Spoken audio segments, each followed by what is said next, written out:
Going live.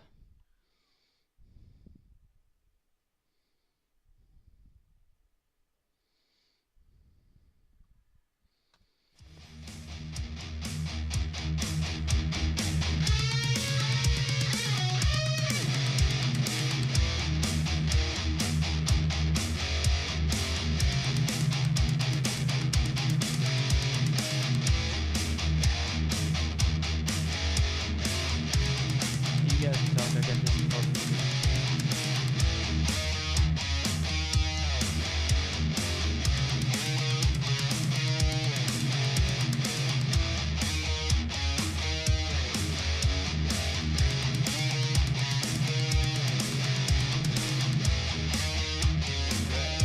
I'll leave you guys and let you guys take off.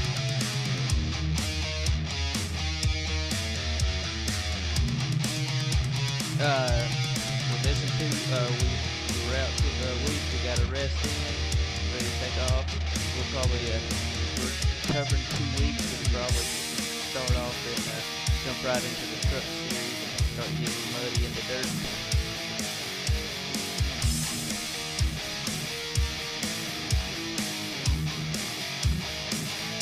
I got clips from both of the races and I'll have them going as we were talking about each race.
Alright, welcome everybody to this week's episode of ECR Race Hub. I am Josh Dixon, your host tonight.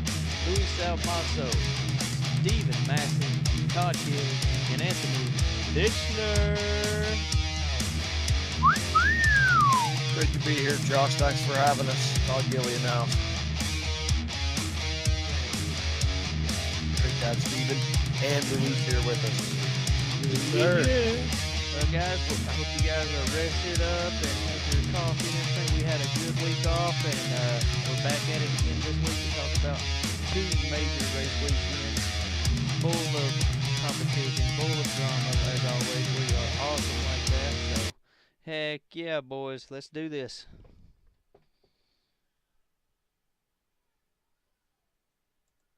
Yeah, it was a couple great weeks there.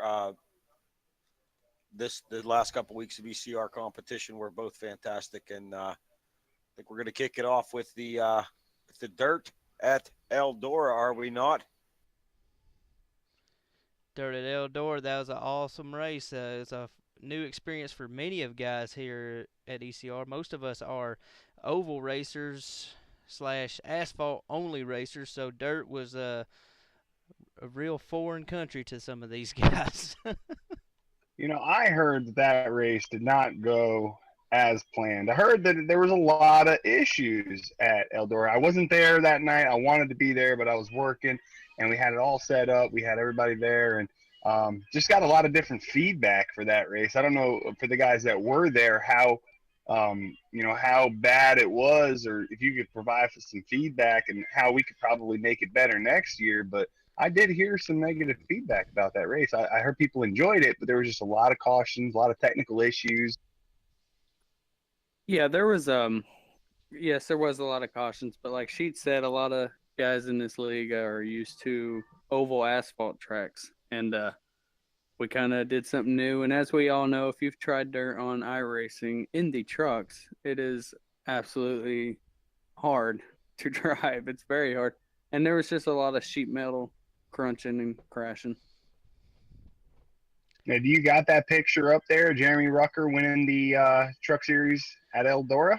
I know that I seen that. He was in a Trojan car, yours plus mine, and that truck, did not look good. He had it all wrinkled up. It was crinkled in the front there, man. Just to pull off a win with that, baby. It actually looked like a Saturday night race car, man. This thing was beat up, all out, get out. It goes to show you damage, no damage. It doesn't matter on dirt. It's all pretty much skill level and right place and right time mostly.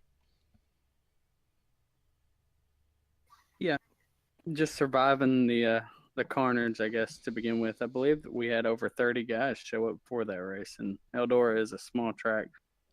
And half the guys was racing it like a dirt car, as you could see on the footage, and some guys in the back were racing it like it was asphalt. They were slowing down, not getting sideways, trying to be considerate, I guess, but the guys around them that wanted to do a little dirt tracking made a little contact with them, and that was half the issues there that night. If you wanted to be fast in that truck, you had to get in there, turn that baby sideways, and run it, man. And I think that's how they ended up winning that race. Yeah, you had to hold your mouth right, didn't you? You had to make the right face while you were doing it, I think, to make any real headway there, stay out of trouble. You had to just get after it. I think you're right. And the guys that were successful did just that. Yeah, we see on the broadcast here, Brandon Ames was in the lead. Jeremy Rucker took advantage of that high line, pushed the cushion, and did a old slide job on Brandon Ames going into 3, and that's what got him the victory. Yeah, Brandon Rucker was actually, or I'm sorry, not Brandon Rucker. Jeremy Rucker was actually a lap down for the first quarter of that race and actually raced his way from the back to the front to get his lead lap back. And, he was obviously a fast truck all night. That was pretty impressive what he did there. Because in dirt, you don't get waiver rounds. No, you have to race your way around, and it's pretty much old school NASCAR. You had to get your lap back the hard way, and Jeremy Rucker did it, and he came back and won. So it was very shocking to me, and he earned that. He earned that win with one lap led. Get that, guys, one lap led, and it was the one that counted. Another thing I want to point out after seeing some of that video there that's different for guys who race on asphalt to go to dirt. You could see the two grooves on entry there that were established after a lot of laps and a lot of trucks going over those corners. There's two big entry grooves going into those corners, and guys that race on asphalt, they're not used to that much track change. They're not used to the track changing as much as a dirt track does. Would you guys agree with that? Almost definitely. The track to change drastically on asphalt takes almost, almost 50% of the race for the rubber to really build in the groove that everyone's running, and then it kind of moves up the track as the race goes on. When you're racing dirt, within probably 20, 30 laps, the track's already changed, and you got to change your line. You pretty much have to search the entire race. And the thing about that is the dirt tracks are not meant to do as many laps that we did. Like when they did the laser scanning, they set it up for heat features, main features that were not, going to be any longer than 40 or 50 laps. And we did 125 laps in that truck race. So, man, I can only imagine how beat up that track was. People were searching and trying to find, the fastest way around. I guarantee you where you started that race with the line was not where you were at the end of the race. You had to find a part where there was not a lot of people. And as you're watching here live, you see there was just trucks everywhere. They were looking and searching everywhere, trucks all over the track. I mean, people trying to find where the fastest way around this track is. So it was really entertaining to watch. I went back and watched the broadcast. As always, Scotty did a great job. Pit Stop Designs sponsors that series, and Scotty B, he does the broadcasting. Yeah, broadcasting. I think you find that in the links below. You guys tune in Monday nights, man. Them trucks, they were on it. They're off this week coming up, but you can bet that every time you tune in, it's going to be a great race. All right, guys. Question, and it goes to all across the board here. More dirt races. What? Absolutely. How do you feel about that? Anthony says absolutely. I agree with Anthony. I think we should have more. It's awesome. It's more dynamic. It's almost like road course racing. It brings out the different talents of each driver in this league. I would like to run because I honestly don't know how to do it. It goes against everything to me that comes naturally driving on asphalt, even on a road course. So, but I would like to start, if we can, start with one of the easiest cars on dirt. The little arrow, the wing cars, the less amount of power possible, so guys can actually learn how to drive on dirt. Because I don't know how to do it. I'm terrible at it. Every time that I try, I can barely go a lap without crashing. So, but on those the easy ones to drive, the one with less power, you can actually go around. So I think that would make it a lot better, a lot more entertaining to have everybody being able to drive on dirt. That's my vote. Yeah, I'm kind of with Louise on that matter, but if they do add more dirt tracks to the NASCAR schedule, sure, I'm going to try it because I have no clue what I'm doing on dirt because it's a foreign country to me, and it's pretty sad because I'm southerner and pretty much dirt tracks is all we got around here. But it's still, I mean, dirt's just a foreign substance to me, so it's new and it's challenging, and who doesn't like a challenge every now and then? And Don't don't get me wrong. Like I know a lot of guys grew up, and a lot of guys actually race on dirt. Like Scott is one of those guys. A lot of people they even had their own cars, the whole thing. So when you see the street stocks, the old models, the late models, the trucks, like some of those guys, they actually ran that thing live, so they know what they're doing. Like I have absolutely no clue. I don't like it. I don't like even watching. I don't find it funny. It's like, but I would like to be a part of one race or even try to learn how it is.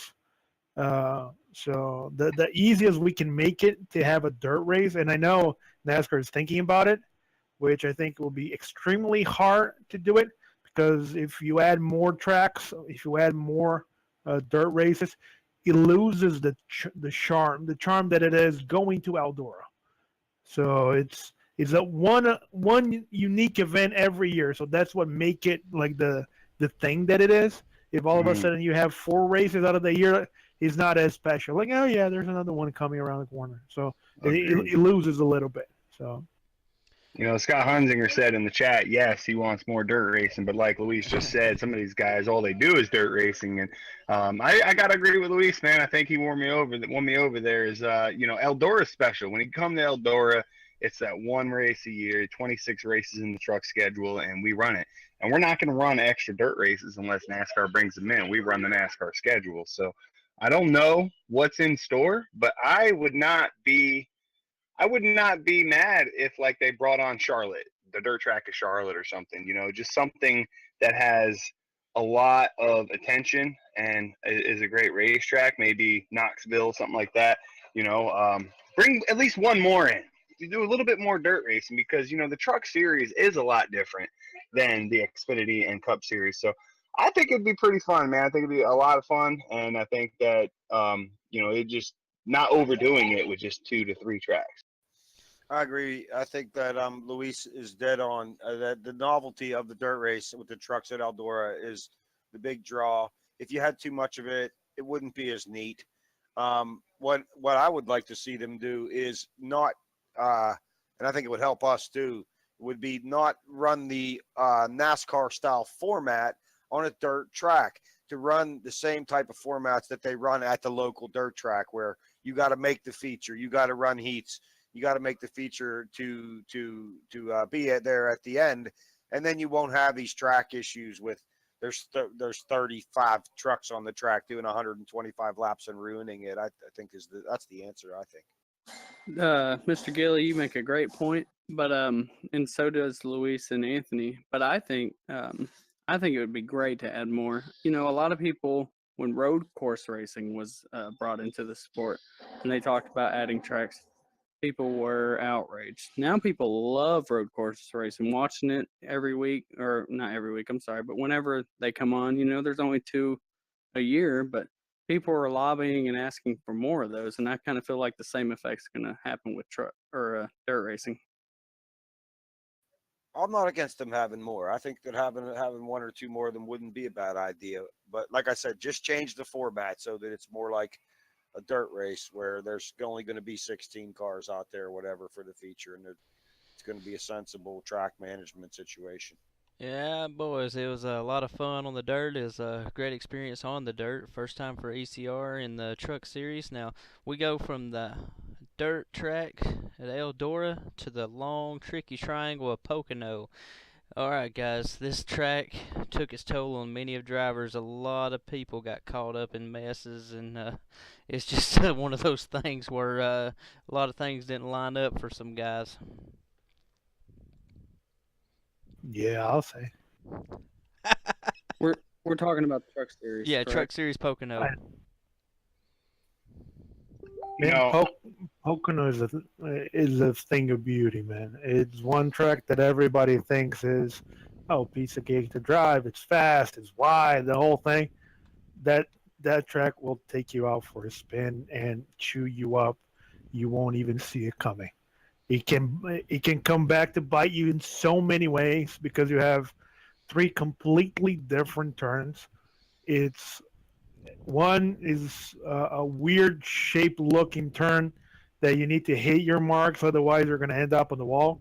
The tunnel turn, it's crazy, and then you have that long straight, the very long turn 3 that doesn't end, no banking and anything, and all of a sudden you're up against the wall coming up to that straight, trying as crazy as much as you can to get as fast as possible. So talk about a track that guys really take for granted, and once they are in there, they're like, oh my God, what am I doing? Yeah, Pocono is all about momentum, but it's also a track that it's almost 3 different tracks in one. Every corner is different, completely different. You got turn 2, which is almost like driving an Indy, but it's still different. It's a little bank. And turn 1, you're dropping off into a big hole and then coming out for a long straight stretch. It's like the beginning of the turn is like Dover dropping into the corner, and the exit is like Indy because you have to get your long run off. It's an amazing track, and very great race in there. I would have liked to see more green flag laps personally there. There was a lot of different strategies going on. I felt like you would have had a different finish. Obviously, that's almost every week that happens where you would have had a different finish had it stayed green or whatever. But there was a lot more caution than I thought there should have been. And again, you know, Justin Michael comes back. He doesn't have as many starts as some of the other guys, but he has more wins. You know, he has like 5 wins this season, and he's not leading in points, but he has 5 wins. He has the most wins at any driver. He comes back, and I'm thinking to myself, man, he's got competition now. We have a lot of drivers that came in, a lot of rookies, you know, and comes back, class of field once again, you know, fastest lap out of the whole field. and just continues to dominate. He led 23 laps out of that race, which was the most, and ended up winning it. He, qualified on the pole, obviously, finished first. Chris Watkins was one of them guys I thought was going to give him a run for his money, and he did. He did, but at the end of the race, man, he was 0.6 down, and you knew who was going to win coming to the checker flags there. So it just makes me wonder, can anybody stop Justin Michael when you're moving forward here? Because when he's here, man, he's the class of the field every single time that he is out there. No, you can't. Of course you can. This is one of the biggest myths that I think a lot of ECR drivers end up like concentrated on. There's always one guy every year, depending on the series. They're like, oh no, this guy is here, so I guess we're running for second. Every year there's one of those. It was like that when Ronnie Norman joined the league. It was like that when Schweiker joined the league. Now when Justin Michael joined the league. They're extremely fast, very consistent. They can run anything, anywhere, no matter the track, no matter the condition. They're going to be up there because they're fast, but they're not unbeatable. And just see what they're doing. Practice, concentrate, and run your ass off. You're going to be there. You're going to get alongside those guys. And the moment those guys see that you're racing with, one, you gain their respect. So it becomes easier to run against them because they know that you are as fast, so they respect you on the track. And you never know what's going to happen. One missed turn here, one missed turn there, you're it, and you're there. Or one wrong caution in the wrong place, the wrong time, you got it. So guys need to stop that thing, oh, these guys unbeatable, oh, we cannot get this. Go to the track, turn laps, figure it out, ask questions, and go beat their ass. Stop, we can't. Yes, you can. Yes, you can. No one could beat Ronnie Norman 2 years ago. The dude hasn't won a race this year. Why? Everybody got faster. So, That's a very good point, Luis. As you especially guys in setups, yeah. Yeah, as you guys seen, Justin Michael won the Truck Series race at Pocono. Let's take a look at the truck's points. If the chase was to start today, let's see where everybody would line up in the truck chase. So we see Justin Michael leading it up in the point series with 5 wins. We got Christian Schneider in second with 2 wins. Michael Leiby with 1 win. And the rest of the guys are in on points, such as Jason O'Connor, Scott Hunsinger, Douglas Hess, George Price. And the bubble is tied with Andrew Melvin and Will Prue. These guys are tied for 8 positions. So whoever finished best in the last race, which was Andrew Melvin, he would be in, and Will Proof would be out. The biggest thing to look at here, Sheets, is that you have 7 different winners in 12 races. 7 different winners in 12 races. 4 of those winners are all truck contenders. So you only have 4 drivers in the points who have won a race. So that really opens the gap for guys who are in the points. For instance, Jason O'Connor, Scott Hunsinger, and Douglas Hess, those top 3 in points, they don't have a win. They could possibly be in the chase without a win and be going for a championship. And remember, it could be done. You could win a championship without a single win. Caleb Sheets did it last year in the B cars, so it can be done. And you look at some of these stats here. These guys can make it in and have a great shot at it. You got a lot of guys who have wins. There's so many different winners in each series that it makes you, like Luis said, it kind of puts you down. But you got to keep your head up. You got to understand these guys can be beat, and there is ways to beat them. And you got to keep your head up because there's a long season to go. There's only 12 out of 26 races, and we have more than we're about to hit the halfway part of the season. Chase is coming, but we still got plenty of races to go. Oh, I agree 100%. I think it's just about to get real in the truck series now. It's going to settle down into who's who and who's going to show up every week. That's going to be the big thing. To add on to what Anthony said about not having any wins and winning the championship like Mr. Sheets did, that happens in real life also. Brian Newman had to knock the 42 out of the way at Phoenix just to get into the chase and went on to finish second. So, I mean, it can happen for anybody. Any one of these guys are capable of winning the championship here, too, without a win right now. Yeah, I just want to mention some some guys who are not on the board here. We have Earl James, Mason Clark, and myself sit there just knocking on the door. All three of us are within 46 points. So anything that happens to either one of these guys, and we're on them. We are on them. So another thing, we have Justin Michael, who needs 2 more starts to actually be locked in. We got Michael Leiby, who needs 2 more starts to be locked in, and also Andrew Melvin. He needs 1 start to be locked in. So these guys, they have plenty of races, but yet they still need to get those starts in as soon as they can. Those guys are right in it. I don't think there's any question about them making them starts, man. They're going to be there. Them guys are all serious. Well, guys, that was your Truck Series. Now let's move on to Beeline Sim Series, presented by Beeline Sim Products.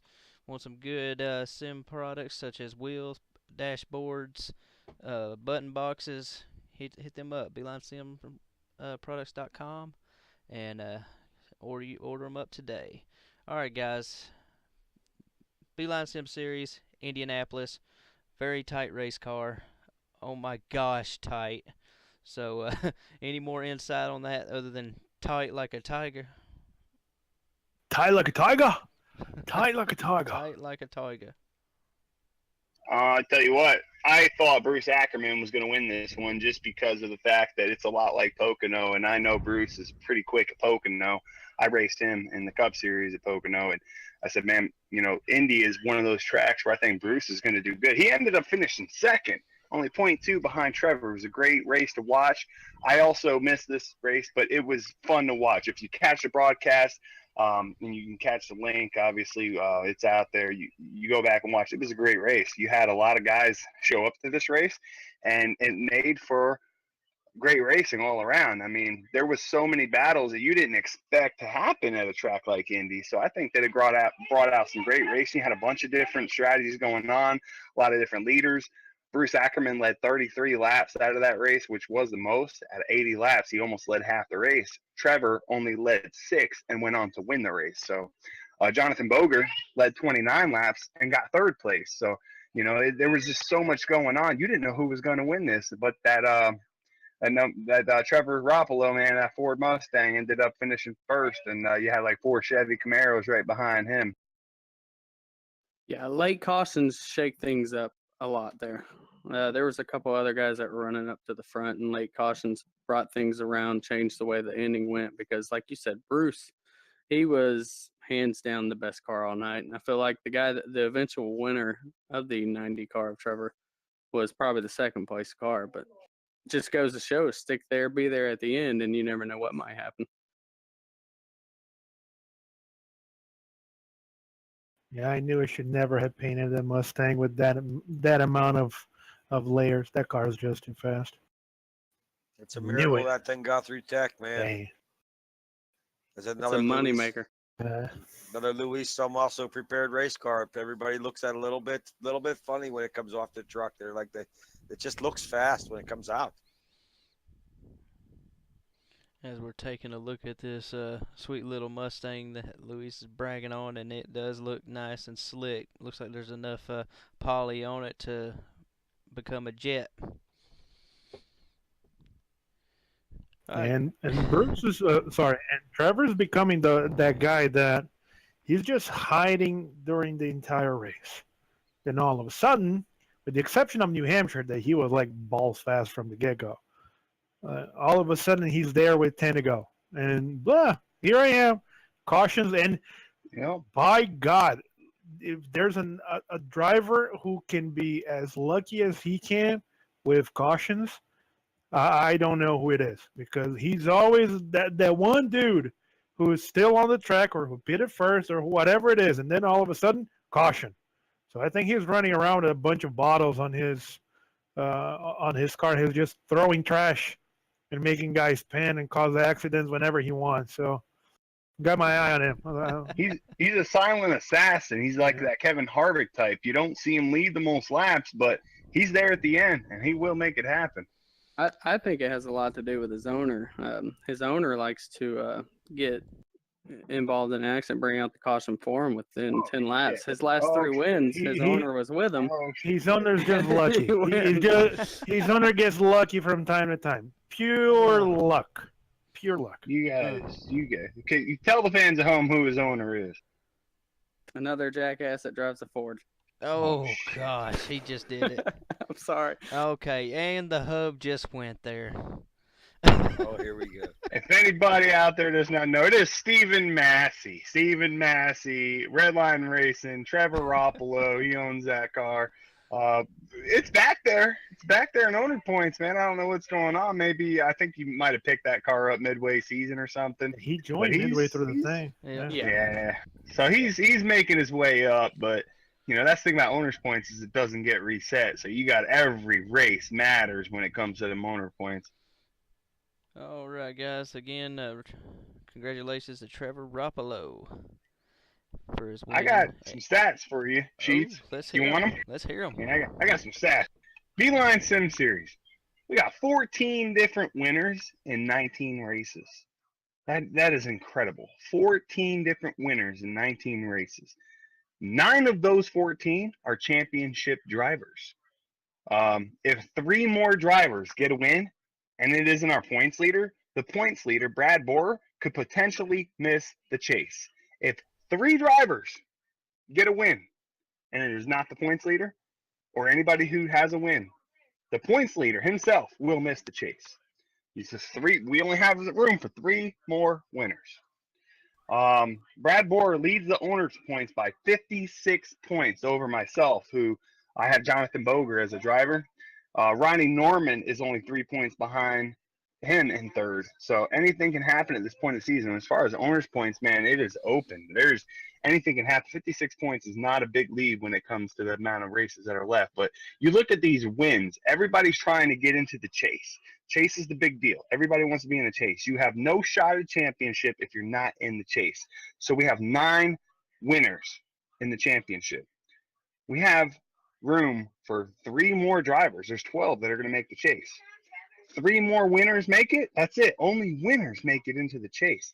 And you got a lot of guys in the top 20 in points without a win. For instance, first place, Brad Borer. Ronnie Norman does not have a win. Had the most wins last year, won a truck championship, moved up to the Beeline Sim Series, still does not have a win, and could potentially miss the chase. If you get 2 more drivers who win who win a race, Ronnie Norman's not going to make the chase. You're basically looking at with like 7 more races to go, 5 or 6 more races to go, something like that. You're going to need a win to get into this chase. That's what it's looking like. So maybe you guys can speak on that and how important it is to win a race in this Beeline Sim Series. Luis, Todd Gilly, you guys are running for a championship in this series. And right now, Luis, I know you have a win, so you're in.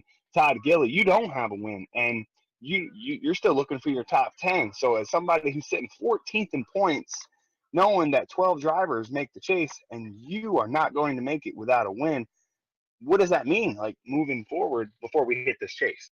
I gotta try and get faster. Hope I can maybe luck my way into winning one. I had hoped to point my way in because I just started this year. The odds of me actually coming right out being the fastest guy winning a race, they're pretty slim. But you never know. You could get things go your way, and you could luck your way into one, and maybe I'll get in that way. If not, I'm still proud of where I went this year, just from starting from nothing and getting up so close. I was surprised when I found myself so close to the cutoff.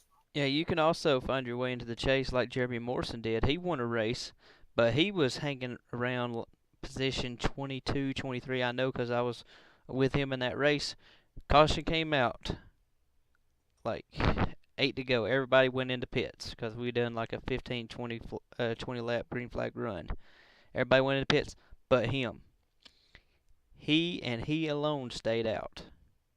Green flag, went into turn 1, caution came out, he won a race. So it can happen. It can happen. Jeremy Morrison's locked into the chase just for that gutsy, ballsy move that he did. Yeah, I got 12 more chances for something like that to happen. That's what I'm hanging my hat on. That's where it's at. That's where it's at for Well, me, dude. well, I'm a guys, realist, okay? well, guys, we did that long flat track at Indianapolis. Let's talk about that short track of Iowa, shall we? How was that race? Can somebody tell me? I was not here to participate in it. Uh, I Iowa, you can have one of the best races of the year, or if everybody is very inspired that particular night, it can be a shit show, Spartan language, and that's what it was. A lot of accidents, a lot of guys out of control. The the track was not the easiest one to drive because it was a day race, so a lot of guys were sleep and sliding, very hard to control the car. So that took a lot of good guys out of the race very early. So a lot of very good cars were caught up on that thing. And Caleb Sheets came up the winner, survived the whole thing, started up front. He was one of the, I think he started in the top five and managed to stay clear of all the mayhem and all the chaos and got the win. So it was his first win at ECR. He's a guy that started all the way back in console, managed to stay alive, won the championship last year without a single win, just by being consistent, being there, and figuring out how to get to the end. So he's a very good example of a progression. A guy that came in very fast but inconsistent, found the consistency, lacking a little bit of speed, and now he's putting all together. So just watching what he can do, watching what the whole thing, and it was a pretty good race to the end. He managed to hold, as you can see on the screen. He managed to hold Ronnie Norman, Josh Susi was there as well, so a lot of good guys behind. But he did what he had to do. So he closed that track. He made that Chevy Camaro as wide as possible.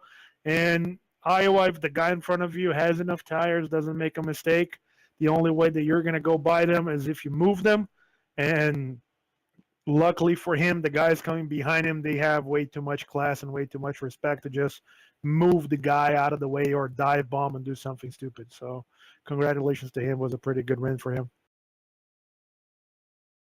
Yeah, it was quite a interesting show there with the caution flag, Luis. I agree, and I just want to say one thing real quick about Iowa.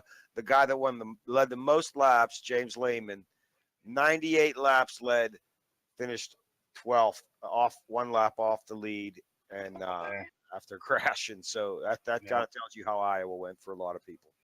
There's so many things that can happen in a race. You gotta, like my friend Joe Dirt once said, you gotta keep on keeping on, brother.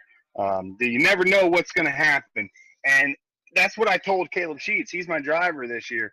You know, he's sitting 11th in points, and he said, "Man, I got like 5 guys ahead of me without a win, and they're all gonna be ahead of me in points. Like I'm not in the chase right now." And I said, "Man, look, one race at a time, one lap at a time. You just keep on keeping on. Eventually, that hard work will pay off." He gets a win. He's now in the chase. And he's sitting in a position 11th in points where without a win, he would not be in the chase. He's actually ahead of James Lehman in the chase. They both have wins. So you got to keep on going. You got to keep on keeping your head up. And I'm not going to lie by saying I was watching that broadcast. I was in the booth, and I was actually rooting for Caleb Sheets because obviously he's my driver.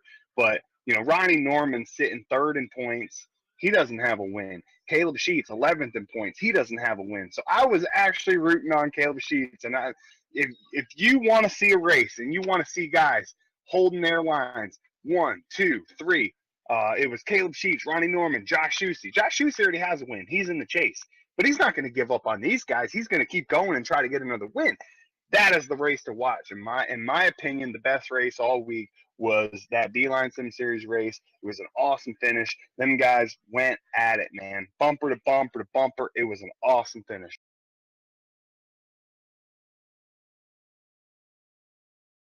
Yeah, congratulations again to Caleb Sheets, my brother from another mother.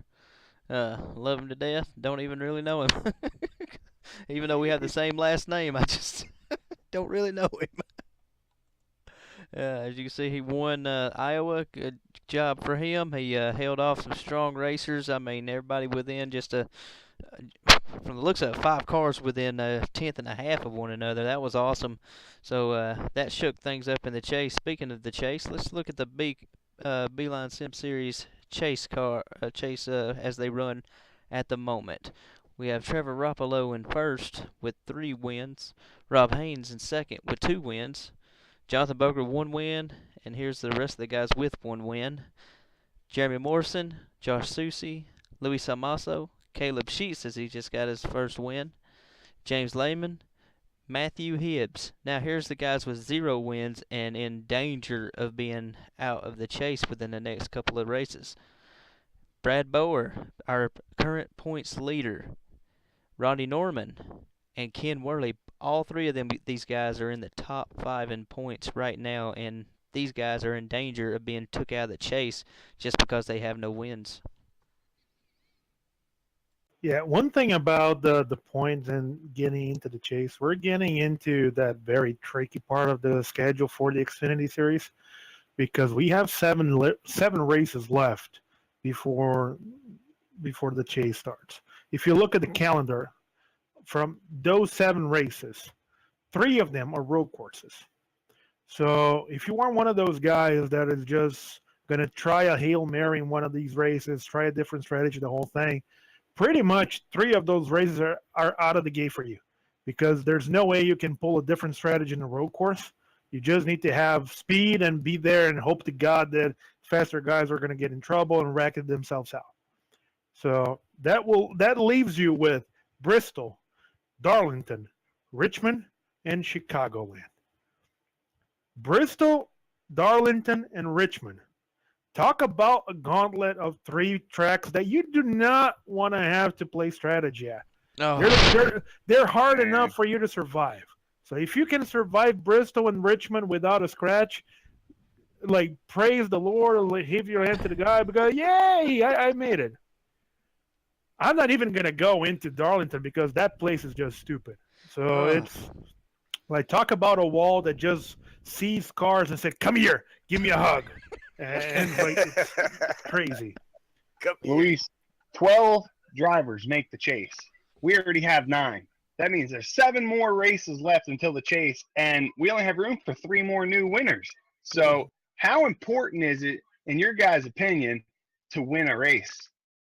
I'm going to go against the current, and I'm going to say right now, if you don't have a win, don't focus too much about it, honestly, because we have so many like technical tracks coming up.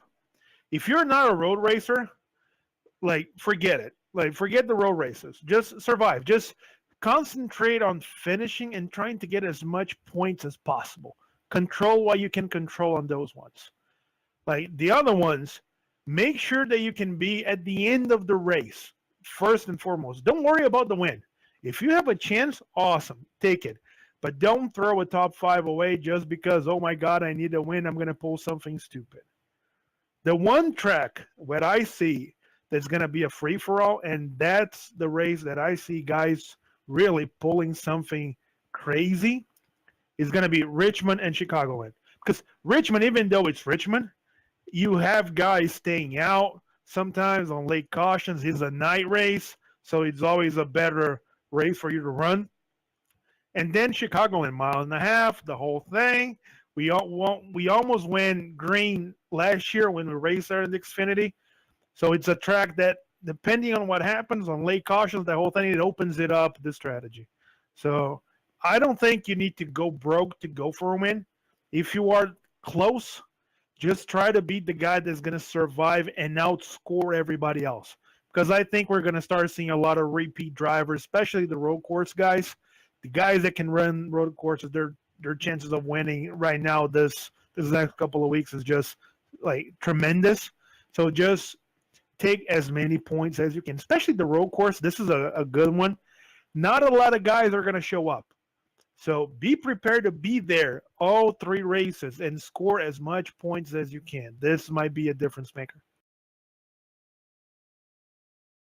Yeah, and as for some of the guys that's lower on the chart, such as Matthew George, Ralph Vandervoorst, Todd Gilly here in the booth with us, and Jeffrey Ford, he does the Cup broadcasting for us. He's down there too. So these guys, yeah, like you said, Louise, need to pick a track that you are good at and get stronger at, so it give you a better opportunity to get that win, to get into the chase, and knock some of these guys in the top 5 in points out of the chase. Gosh. Actually, my best opportunity out of the next 7 races to get a win is at the Glen, because I road race better than I oval race probably. Wow. And that's actually my best chance to maybe strategy my way into hitting the pit stops right at the end of the Glen there and find myself in the front of it. That's what I'm shooting for. All right, people, you heard it yourself here on ECR League in YouTube land. We'll be broadcasting here on Tuesday night. I'm not even showing up. Todd Gill's going to win. No pressure. No pressure. Luis Almaso's not going to be here. Chance.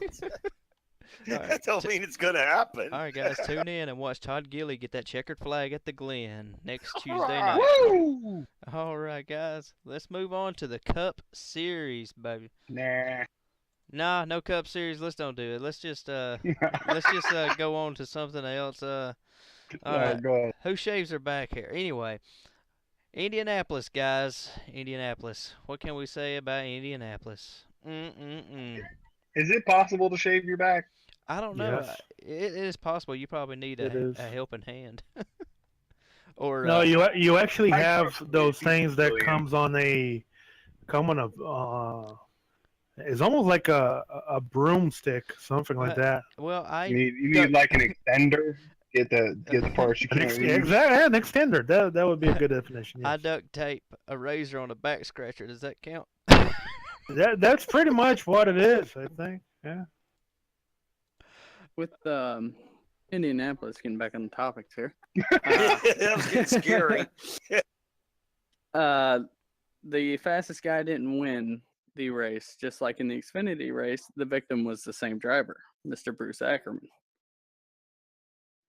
Pretty good strategy call there by Chris Watkins to finish the race there, though. It actually panned out really well, and it was a good crew chief decision.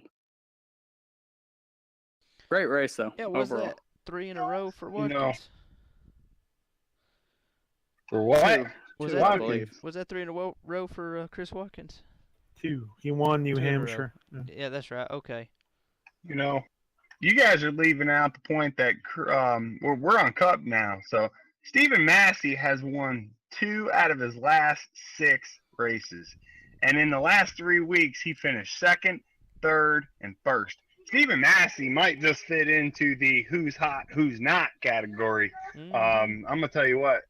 He's pretty hot right now. He just fits in I'm lucky category. That's what he fits. He fits into the I'm hotter than a $2 pistol category. Lucky. It's all about the paint scheme, Anthony. So, if he was not running that paint scheme that is fast. I wonder who painted that thing. Who paints that? So, I don't know. That dude's just stupid. Put way too much coats on that thing. That the air just doesn't want to be close to that thing, so it just opens it up. So speaking of who's hot and who's not, if we put the title hot on a number, we should put a title hot on that number 03. It won like 7 out of the last 11 races, What are you smoking? He's just lucky. He's fire. just lucky. Yeah, lucky. Everybody's lucky. Everybody who's not me is just lucky. We had Joseph Tyson to 03 earlier this year. He left for personal reasons, and he won several races. Then we had Chris Watkins in it. He won 2 in a row. I'm telling you. So you're very lucky with these rookies you pick up, man. I'm telling you. It also helps being there during orientation where you can pick them out before you post the post. I'm there like a buzzard, man. I'm circling around. All right, which one do I want? Oh, you got a 4,000 irate? Oh, come drive for me. Oh yeah, but as soon as they say 4,000, I'm already PMing them. Oh, thanks for letting me drive the 03 next week, Sheets. I appreciate that. Of course, man. Anytime. Thanks, bud. All right, back to Indianapolis. And then I crash, and then the all the mojo goes away. Oh gosh, you got that Salmaso funk in it. People just like me too much. They keep their big eye on it. Like, oh my God, so if it's gonna happen to him, I don't want to see it. And then something happens. Never mind. I heard in the Pocono race that it was a haters make us famous show. I mean, Stephen Massey and Jonathan Boger, teammates, finished 1-2. I heard that haters make us famous had a lot of leading going on there in that race. Obviously, Stephen Massey led 60 of the 85 laps. There was what 1, 2, 3, 4, 5, 6, 7, 8 different leaders in that race. So a lot of different strategies going on is what it looks like. And I did miss that race. I hired Jonathan Boger, put him in the 87. He ends up finishing second. So hands down, great job to him. Shout out to him. Ed Adams, another rookie that we brought into the league this year, ends up finishing third. That is his career best finish. So shout out to him as well. Driving for me, woohoo. Yeah, good finish for Team Gilly there, man. Just again, some names that you don't normally see up there. I see Luis Almaso finished sixth. Normally a 30th place driver finishes. No, I'm just kidding. All love for Luis. That's funny. A lot of great racing, man. Can you guys that were there, because I wasn't there wasn't a broadcast, the guys that were in that race, can you explain how the race happened, how it unfolded, and what it would have taken to win? I'll let the lucky boy say something. I'm not going to say a word. I'm going to wait for him. Well, I'm going to start up by saying I haven't been lucky at all this year, except for Bristol. Bristol, I got as lucky as I could possibly get. The top two wreck each other, and I'm there at the end. Pocono, Jonathan, he was pretty much with me the whole first half of the race, and he was running. He was all over me. I finally let him go because I just couldn't stay in front of him. I didn't know what he was doing. I didn't want to make him mad and cut him off. I followed him. I learned his line.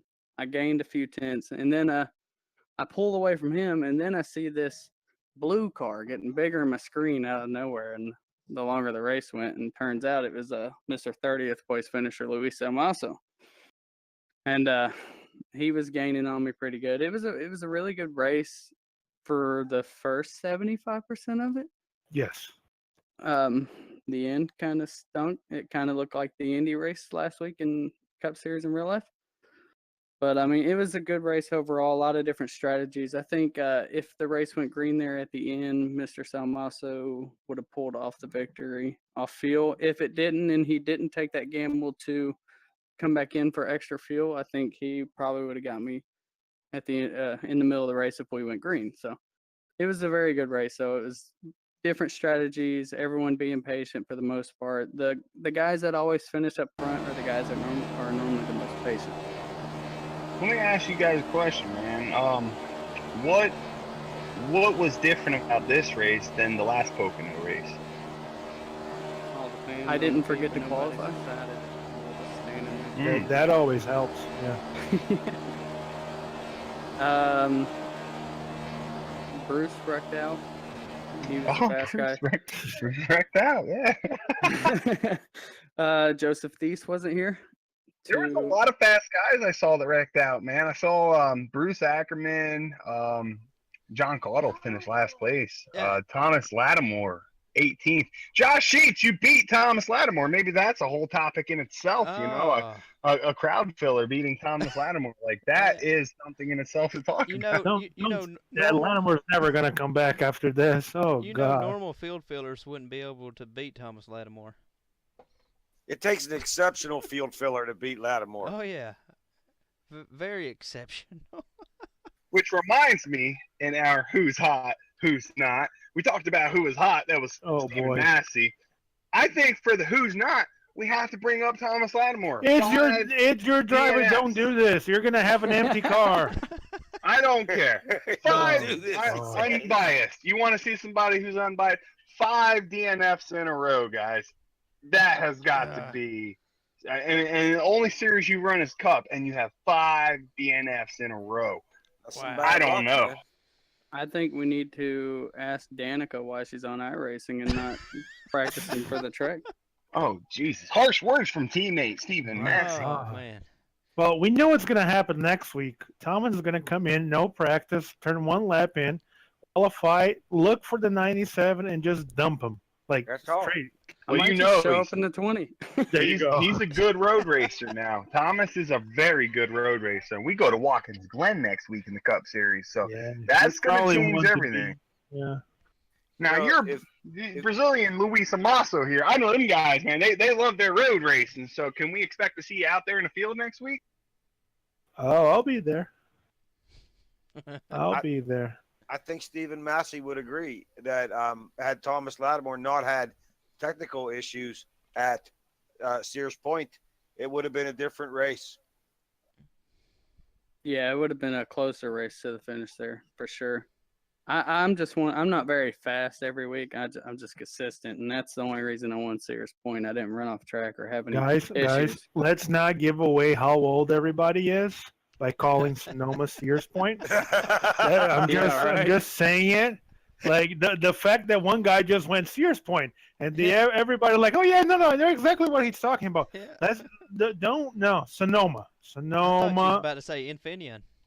Yeah, well, Speaking of Sears Point, there was two guys that were Oh. very fast, and it was Justin Bland and Thomas Lattimore. I think coming up next week, those are the two favorites to win that race, possibly. I haven't seen anyone else road course race in a while, but those two always seem to have it when it comes to those tracks. They just got the groove. So well, one guy that normally runs pretty well at the Glen is John Cottle. So if John can can take his head out of his dark place, he might be one of those guys to really keep an eye out. So, but just to close out Pocono, Anthony asked what was different about this race. I think the fact that we had Pocono very close to each other, all the race was like only 7 weeks away. It's a track that guys still have it very fresh. And normally you end up having Pocono with the same build for iRacing. So you ran that setup before on that track, that whole thing. So guys are just more comfortable, I think, driving it. So, but it was a race of patience. Like I was joking that Steven got lucky. It was a strategy call that me and Lattimore, we got caught on the same thing. We pitted just to top off because we didn't want to take the gamble of running out of fuel that we thought a lot of guys were gonna happen, and we got caught up in cautions. After cautions, I ended up getting punted out of the way when I was already back up to fourth and just charging. But it was just real racing stuff, the whole thing. But the race itself, we were. Steven mentioned that I got to him midway through the run, and it was one of those things. There was absolutely no point in fighting. We were pulling away from everybody. I just went behind, and we were trying to draft and push him on the straights. The whole thing. I think guys were just more comfortable, and that makes it. One thing about Pocono though, some guys like to shift, some guys don't. And I think the guys that were shifting because the track was over like 110, the whole thing. A lot of guys were getting loose. They were trying to shift, and I think that was a thing that caught a lot of the guys off guard, especially midway through the thing when the tires were worn out and the track became really slippery. So a lot of guys ended up getting caught on that thing. I've never shifted in Pocono. That's something new that I've heard. Yeah. Were you doing it yourself? No, I try. It doesn't. I know where. I don't think for my driving style is something that benefits me, or I just haven't learned exactly how to do it. But Right. I ran the top split today during like around noon, and you could tell that the front guys, they were shifting. There's a tenth and a half to be had if you nailed the shifting part. So Where are they shifting it done to get off turn one? I think Yeah. it's turn 1 and 1 and 3, depending three. on yes, most guys 1 and 3. Some guys only 1, but if you were shifting, you were shifting 1 for sure. I am normally a shifter. I have shifted every race I've ran with ECR at Pocono, but this week I did not because someone was saying it was really slick, and I went out there and tried it. It was, so I didn't even practice it, and I could tell it affected my driving line. And but it does help you if you get it right, but it's also more risky. You know what I mean? It's on what risk versus reward you want to take there. more gas, and yeah, I think you use more tires as well. So that's something that you got to take into effect when you're looking at strategy. Guys, I got some stats here for the Cup Series before we finish off with this Cup Series. I'm gonna go over it, maybe get some feedback and what you guys think. We have 13 different winners in 21 races. All right, that is 9 winners. 9 of those 13 are championship drivers for the Cup Series. That's a lot of winners. Now, keep in mind we have 16 drivers who make the chase. That means 12th place driver in points, Joey Stats, who is our sponsor for the Truck and Cup Series, has the shot to make the chase where he sits in points. But if anyone else for the rest of the races before the chase hits, which I think is 5, we have 5 races before the chase hits in Cup. If anyone else gets a win, he's knocked out. So you have 6 drivers who don't have wins who are ahead of him in points. With 5 races to go, you could literally see 5 different winners. That has got to mean a lot for these guys who are in points with 5 races to go, who are up there in the points and don't have a win. At Cup, you have the Glen next week. Then you have Michigan, the second race, Bristol. You have a week off, Darlington, and Richmond. So if you compare it to the Beeline still have Chicago. So you have one less week. But you have only one road course, and you have Michigan in the middle, which is a bigger track and a track that you can gamble on a late caution, the whole thing, just to try to get track position because those race stars are just crazy.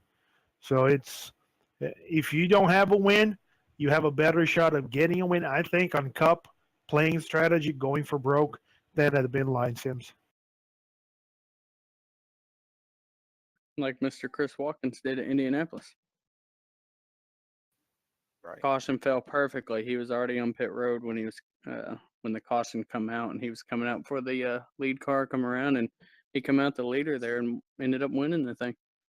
I heard it is so hard to try to strategize for the Cup Series. You never know what's going to happen. You could stay out and try to lead some laps, and then a caution comes out, screwing you. Everybody else pit. So now you pit. You end up in the back. You could vice versa, pit early, get caught a lap down. There's just no correct way to prepare and strategize for the Cup Series because it seems that in the Cup Series, the cautions seem to fall so randomly in that series. Sometimes we could go, 2 to 3 pit stops back to back without a caution. Sometimes you'll get a bunch of cautions and then you'll get a caution right when you don't want one. So, and I've been there, I've been a part of that. I can agree that, it is so hard to try to prepare and strategize for the Cup Series. You just need to go out there and give it your all and hope for the best. Speaking of that, guys, let's take a look at the chase points for the Cup Series. As we can see who's leading the chase right now, our very own Stephen Massey with 3 wins. Right behind him is Anthony Thitchner with 2 wins, with Justin Bland beside him with 2 wins. Jerome Gustin, Chris Steele, and Bruce Ackerman have 1 win to share, and the rest of these guys have 0 wins. Look at these names, guys. David Bordney, Scotty Brown, Thomas Lattimore, even with those DNFs, still in the top 10 in points. Frank Russell, Jordan McKay, Aaron Berge, Joey Stats, Ed Adams, Dalton Tucker, and Rob Burns still in the hunt, guys. Josh, isn't David Borden supposed to have a win? I don't think he has one. No, these are updated. It was the B car that he was supposed to win, but it was overturned. Because Jerome Gustin won that race and not Bordney, but what just to clear that up for the people listening at home, what had happened was we had a little intervention after the race. We looked at the replays and Jerome was given an EOL. So, and then that ended the race. But when we went back and looked at it, Jerome should not have gotten the EOL. So he should have won that race, and he was given the win. And they're still looking for a win over there. But that's pretty much what happened. It got overturned. We looked at it, and we wanted to do the right thing. We wanted to do the right call because you don't want to, accidents happen. So Jerome ended up winning that race. David Bordney's still looking for his first win, but he is sitting fourth in points, the first driver without a win. So still a lot of potential to hit the chase. A lot of chances going on here.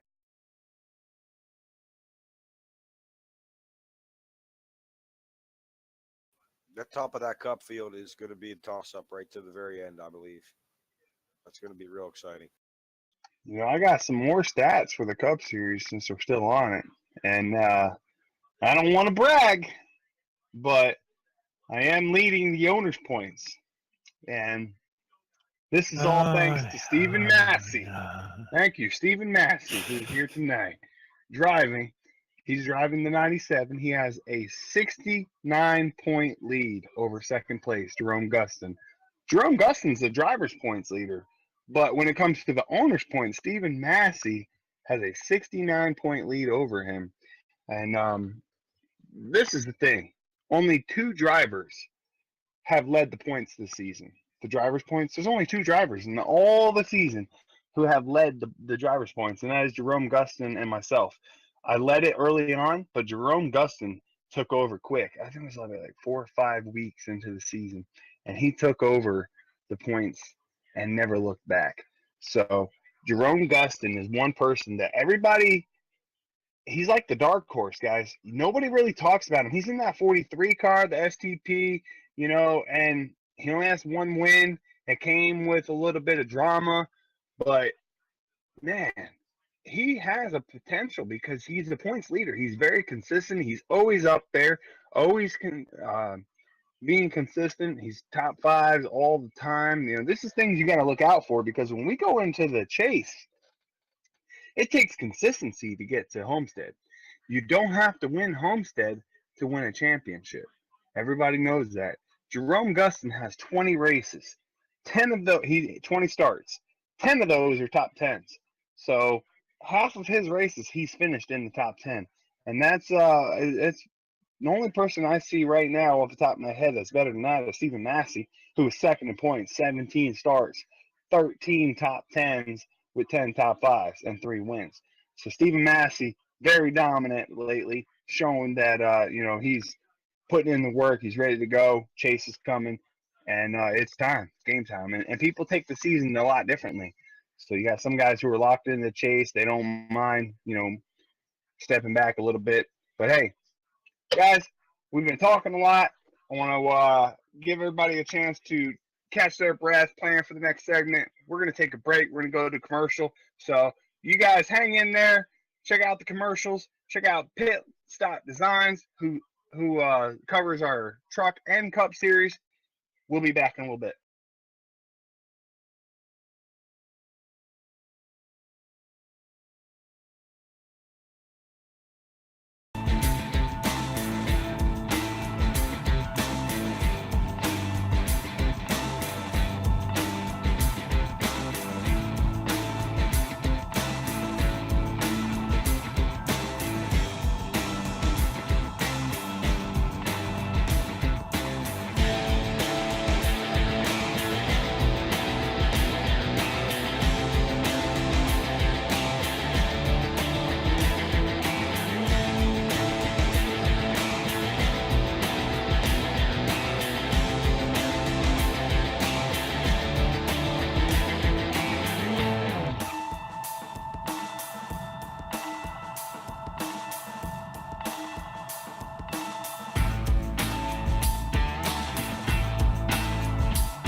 he didn't have more than 5 laps straight or more than the run.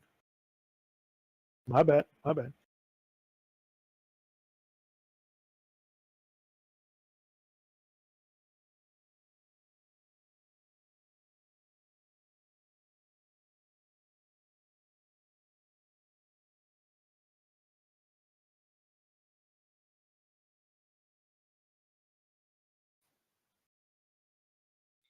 Thank you.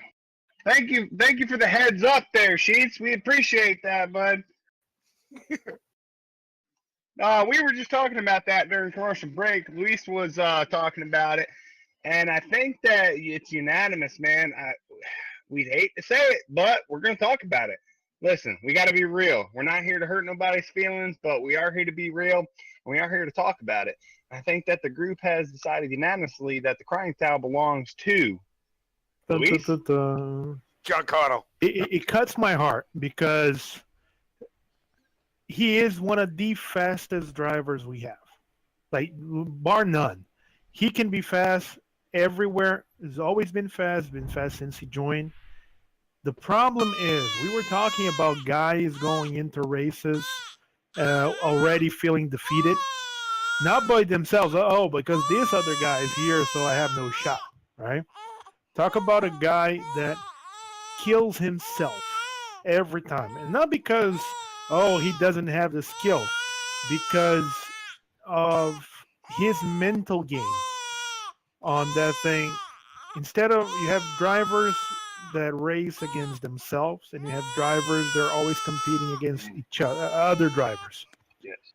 The problem when you're competing against other drivers is that you cannot control what the other guy is doing.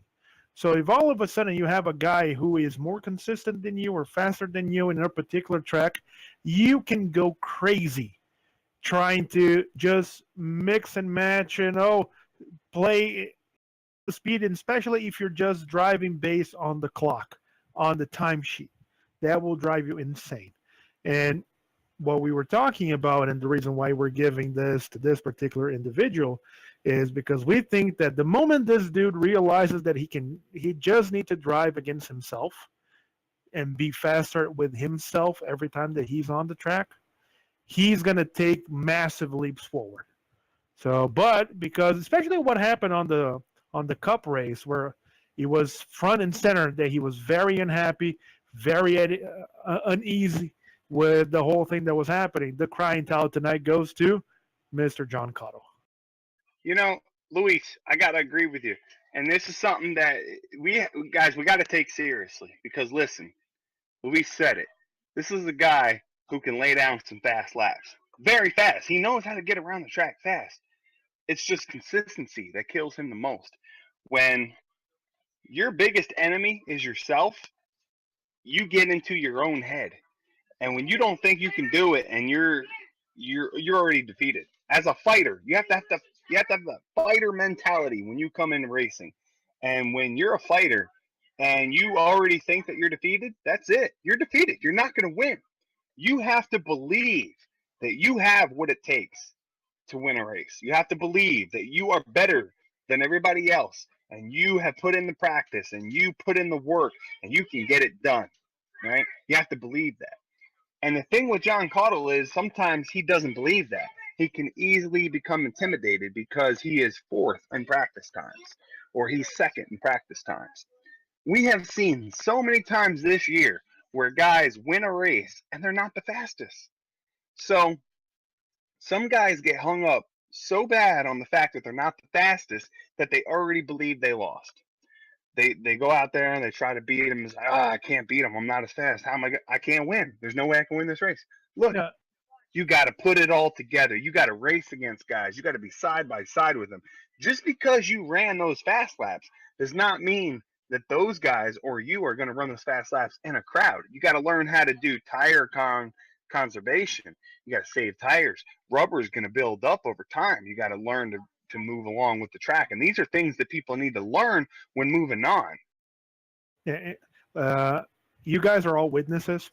Every time that we're doing time trial or we're going for qualifying and we see one guy all of a sudden put up a monster number, extremely fast lap, we all heard this. in this particular answer. Oh my God, dude. How were you so fast? And we hear this answer. I don't know, man. I don't know how I went this fast. I have no clue what I did. Yep. This just shows that any banana can hit a qualifying lap. You don't need, like, of course you need skill, but sometimes it's just lucky. You just nailed that one lap. Any buffoon can do that. So if you're topping a practice race or a practice session, that means shit. Go ahead.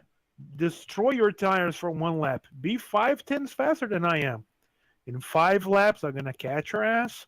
I'm going to make sure that you burn the rest of the stuff over the next 5 laps.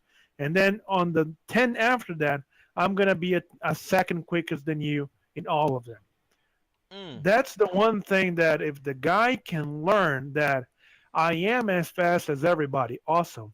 But I don't need to be the fastest guy on the track at all times. And this is like the perfect strategist is the guy that is not going to show. And for everybody that plays poker, you don't show your hand. Oh, absolutely. You let the other guy think that he owns your ass. And then all of a sudden, when it's time, you go all in and you win and you break the bank. That's how you win. This is just like this Robbie Lawler versus Cowboy Cerrone fight that's about to happen for us in the UFC. If you guys are UFC fans, you got to be in your opponent's head. You have to be in their head. And I think that is what's going to come down in this fight. I think Robbie Lawler is going to win this fight. I think he's going to chew Cowboy up. He's going into the cage like, I don't want to be here. Why do I have to fight this guy? Like I'm got to be in their head. I'm going to turn you upside down. Like, yeah. So this is the comment that I said. I said, John Cottle, I think I could put him on my team next season and have the right teammates to be in his head and get him on that mindset. Get him trained and focused and stay focused and talk to him during the race and keep him motivated. Sometimes some drivers need that. You got to be on the right team because, Cottle made the comment that he didn't have any teammates. All the teammates that he had weren't showing up. And hell, he didn't even know he was teammates with George Munger when he got into an accident and wrecked out George Munger with a little bit of net code involved in last week's race. So, these things are huge impact. These are factors that come along with the season. You want to have teammates, and especially if you're that kind of guy who you need some feedback. You need positive feedback. You need somebody to be in your ear. You need somebody talking to you, and he's one of them guys. Guys, with your permission, I would like to bring down John Cottle for this session and maybe talk about how the season's gone. Because as you guys know, this week we announced that John Cottle will not be allowed to run any more Cup Series races. We decided that we were going to move him down and he was going to run trucks because he's only eligible for trucks when it comes to his license. So just wanted to get his word on how the season's gone and how he can improve things. And with your guys' permission, I'd like to bring him down and maybe get his word on that. Wow, this just got real. Yeah, let's bring him down. Bring him down, I guess. John Cottle, Anthony Fishner, Luis Almaso, Josh Sheets, Todd Gilly, Stephen Massey in the booth. How you doing, bud? Good. Hey, John, we were just talking about the Cup Series. We were talking about, the ups and downs of how every week can go. And we're talking about the, some of the things that you had mentioned this week and how, the lack of teammates can really hurt a driver. We wanted to get your input real quick and some feedback on how the lack of teammates could affect the driver throughout the season and what it is in your mindset when you're not the fastest, but you have to keep it up and keep going in order to finish a race. What goes through a driver's mind when they know they're not the fastest? You can be as fast as you want, but it comes down to it. Sometimes you can be fast, but have that lack of teammate, and it puts that extra pressure on you. And you just snap. I mean, and then one mistake. I mean, it starts leading to mistakes, and I mean, it just it's just a downhill slope if you don't have some people to bank on. Sometimes it's good to have that extra input. You always want to have people to bank on. I mean, not saying you rely on them. It's just good to have that extra mouth in your ear telling you, hey, man, if you try this, you could try this.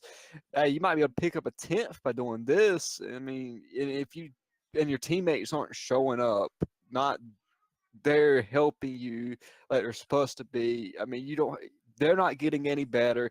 You're not getting any better. In fact, it's making you worse because, hey, I don't have, just my teammate here saying, hey, we should pit this time, or we could pit now and come out better at the end of the race, or anything really. It's just crazy how the amount of things that can go into a race. It's just not about you all the time. It's about, I need this input from other people.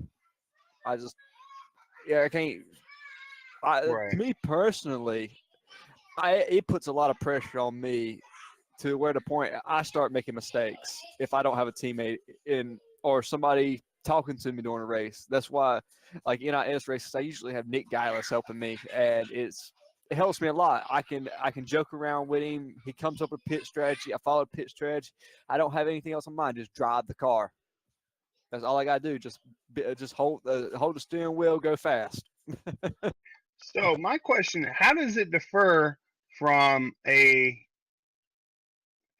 See some of the graphics putting up in the broadcast here.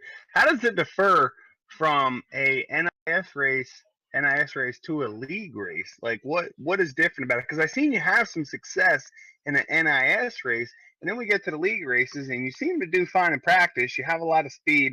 You're doing good at the beginning, but you can never really finish it off. So what is it that you think is holding you back? It starts about halfway through the race. If anybody's ever watched a race, usually I don't ever touch the wall, anything. I look perfect for that first half of the race. Then it starts coming down to, okay, do I pit? Do I do this? I start thinking, and I start thinking and more thinking and more thinking, and I'm like, and then eventually I take my mind off the track. I lose sight of the track, and it's like, boom, wall. Okay, messed up. Now I'm focused on, oh my God, I just messed up. Everybody's looking at me now because I look like an idiot. But like Kentucky is a perfect example. Everybody's looking at me. I started thinking about it. I took my eyes off the birdie for a minute, and I was like, boom, caught the wall a little bit. Oh no, everybody's looking at me because I'm over here thinking about pit strategy, and I'm not talking to anybody. So it's kind of hard for me to sit down for 2 hours almost and stay focused. So, hey man, I think I got the perfect resolution to this whole thing. You need to get some ADD medicine. You'll be all right, man. I think that you just get some medicine. yeah, I used to take medicine for it. I had it really bad. Oh man, I got a brother who has ADD. He can't do races the length that we do races because he can't stay focused. He'll lose interest. Oh shit! That's why. You know?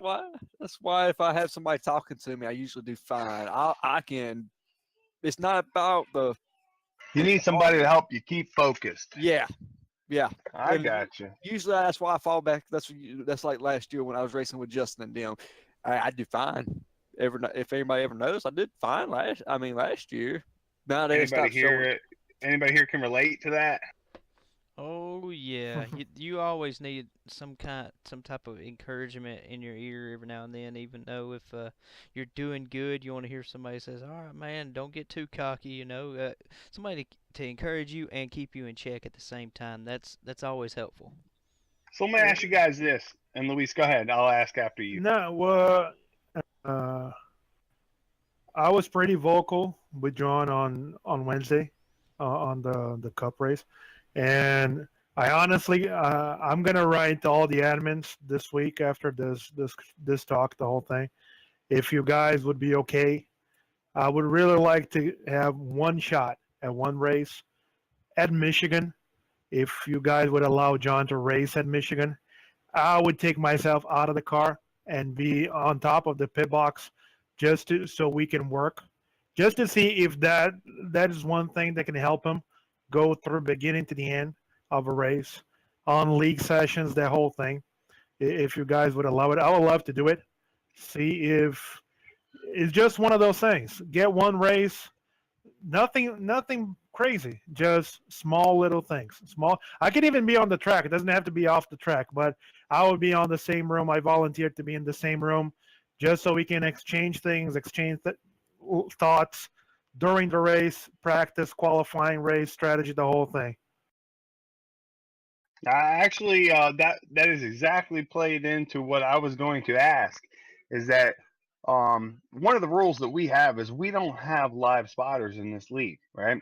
But do you guys think it would be a good idea, maybe and this kind of leads into one of my other questions that I had, but do you guys think it would be a good idea to start bringing in live spotters for drivers who have live spotters? Now, it might bring a advantage, to them guys who have live spotters, but to leave it open for the opportunity for drivers to have live spotters, because as we have shown here tonight, some guys need them. Some guys don't want them. Some don't need them, but some guys just need them.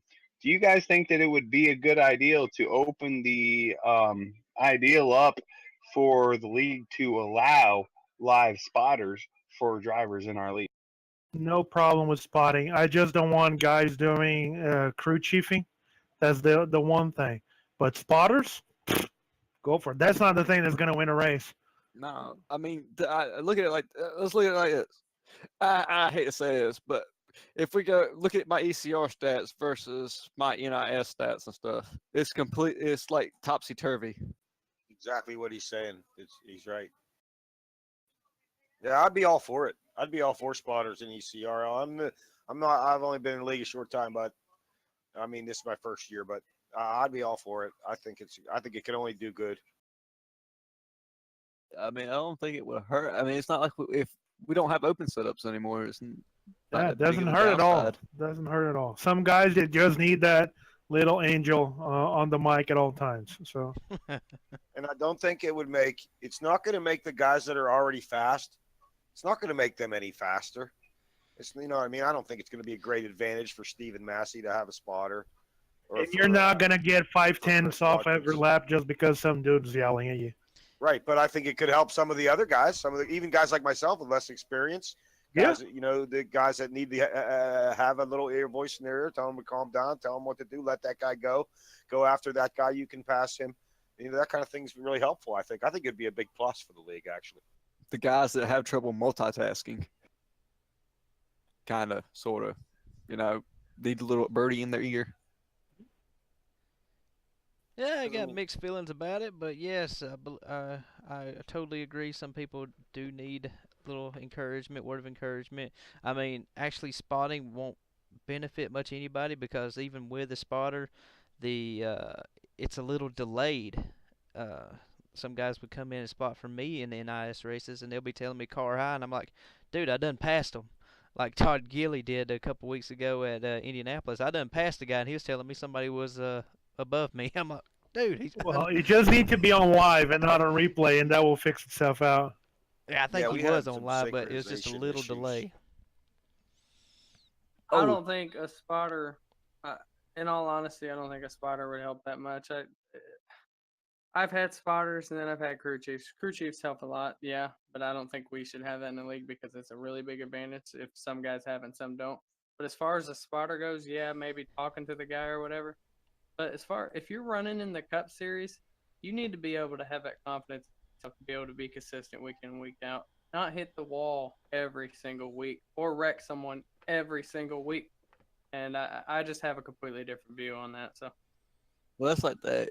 Like at Indy the other week, if I would have had a live spotter, because my spotter didn't even talk and doing that 3 wide incident, I would have known we were 3 wide. It's kind of hard when you're going into a corner in Indy to look to your freaking left. It's bad. Hey, you had happened though. The spotter wouldn't have been able to get through to you. Well, this is just it. You started second, John, at Indy, and you finished fourth with 6 incidents. So you sound kind of disappointed, but you finished top 5.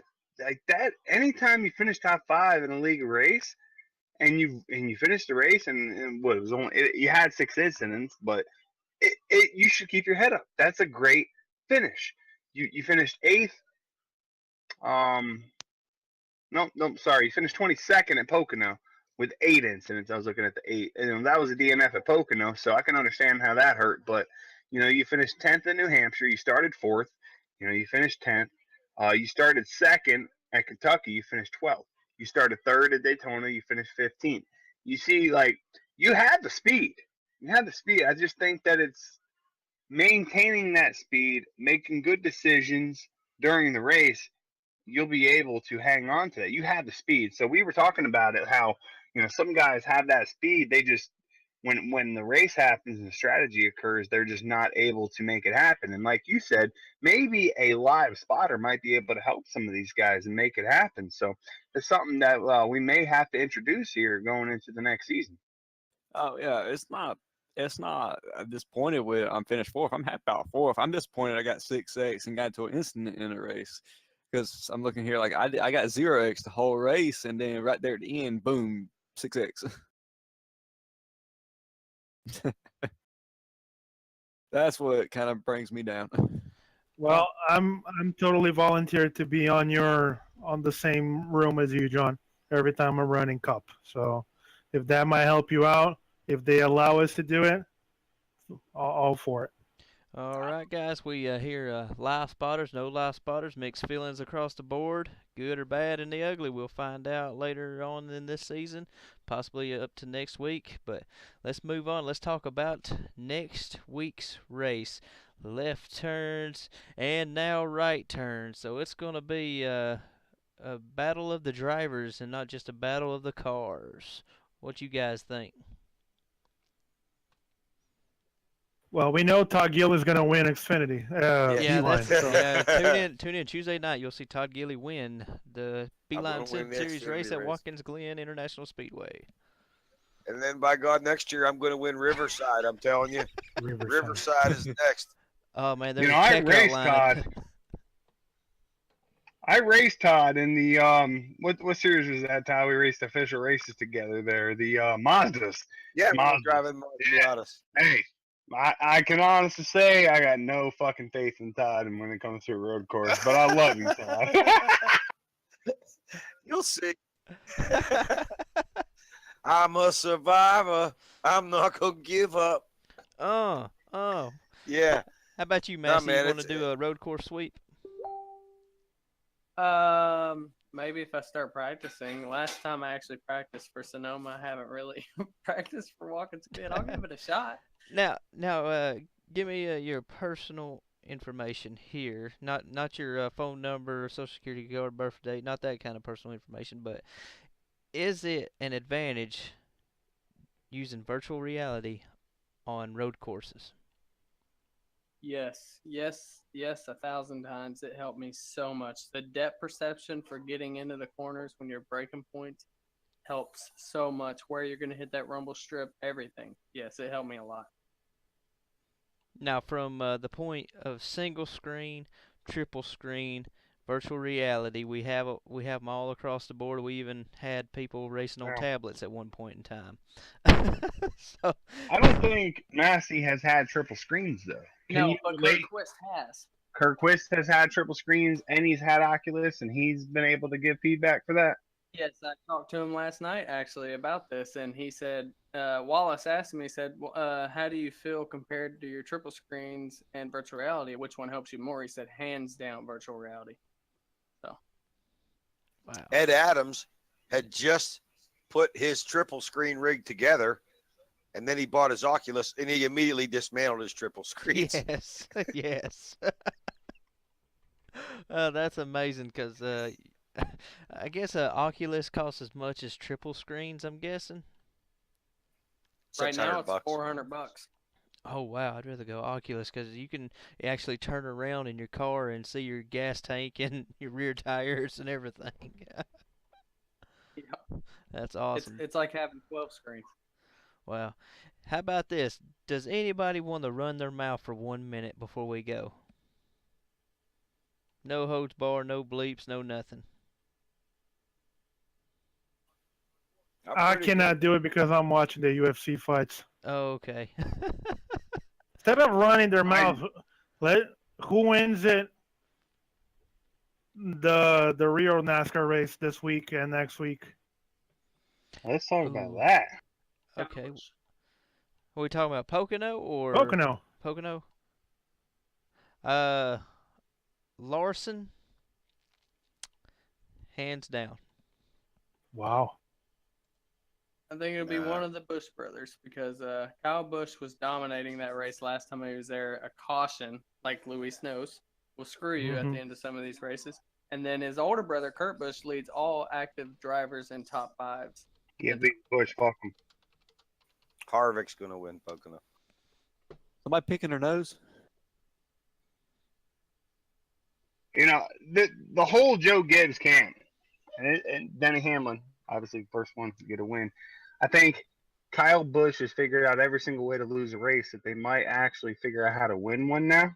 So you can't keep them out. I mean, them guys have been so good, and then all of a sudden they find a way to lose. And I hate Kyle Busch. I can't stand his ass, but you got to respect guys who are fast. And I think that Kyle Busch is one of them guys who is going to start figuring it out. But Martin Truex Jr., some of these guys who have already figured out Kyle Larson, these guys have maintained consistency all year long and have managed to pull wins out of it.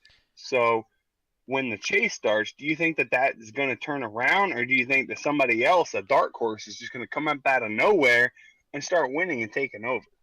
What I think that's really helping these guys is winning all these stages. Because Martin Truex has won like what 20 stages, and that's like a point. Oh man, 2 points he's every already stage. at Homestead. Yeah, he's already at Homestead. Forget about it. So the stage points is very important to these guys. I mean, they are staying out. They are risking everything to get these stage points because they really mean a lot. Like Austin Dillon, I mean, he was getting stage points in the top 10, not knowing he was going to make the playoffs. Did not know he was going to make the chase. Then he won the Coke 600. Now he's in the playoffs with those bonus points. So those stage points are really important for these guys right now, and especially in the chase.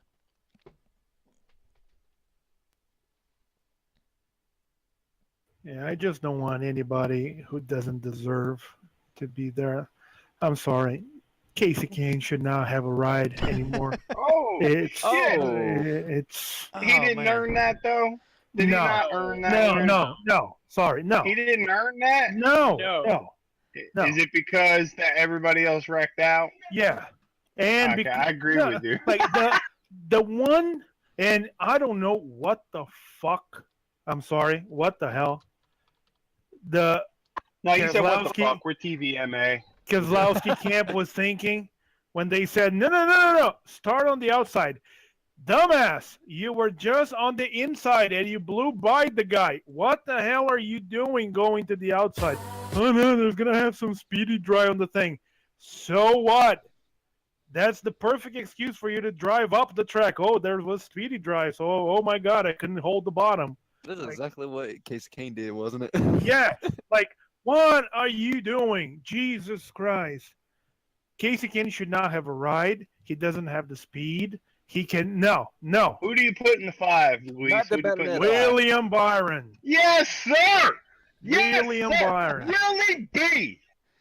Take that ride, Willie B. Do me a favor. Easy. Do me a favor, Luis. Say what you just said about the 5 car and Casey Kane one more time, just to elaborate what you just said.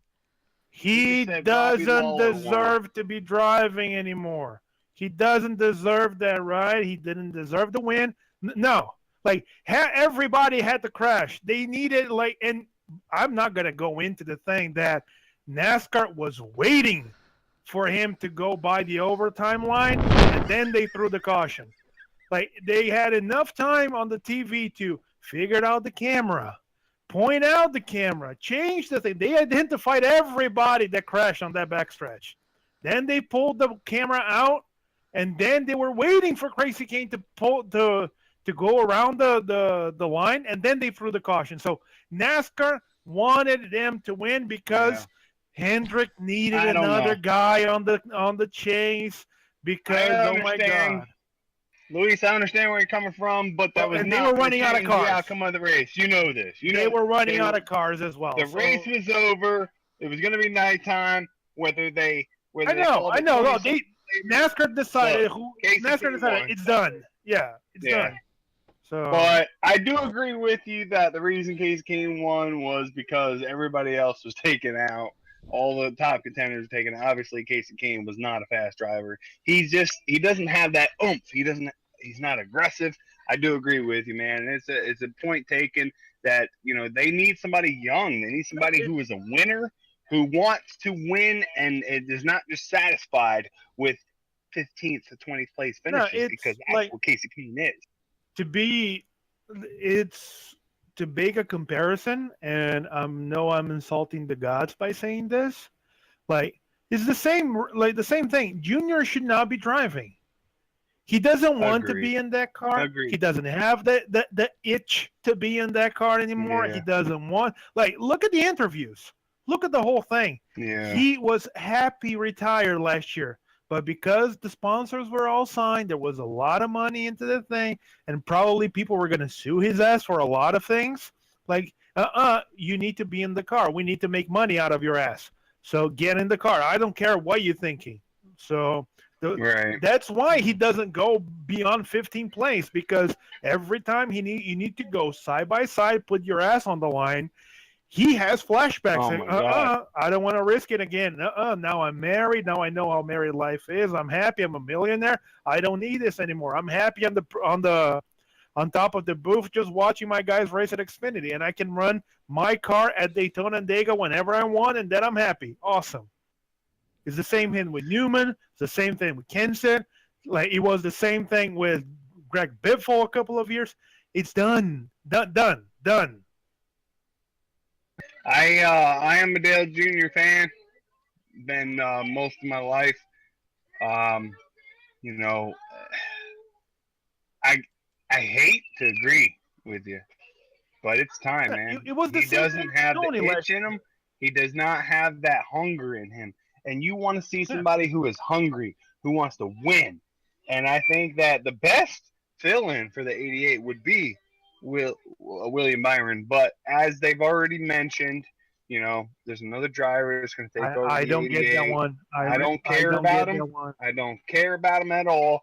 I am going to be a member and a fan of the 5 team from now on, because I think, as you just said, and this is not official, this is what we think, William Byron will take over that 5 car next year. I don't understand what the hell Alex Bowman's doing on that car. I honestly don't. I think, like I mentioned a few weeks ago, that they're putting Bowman in the car because they got tired of paying him to do a simulator. Well, but even then, really? Really? Nationwide's going to go on board with the guy who never won a race ever at any. We talking about Junior? No. Oh. Junior won 2 Xfinity championships before he moved to Cup, the whole thing, or while he was starting at Cup, that whole thing.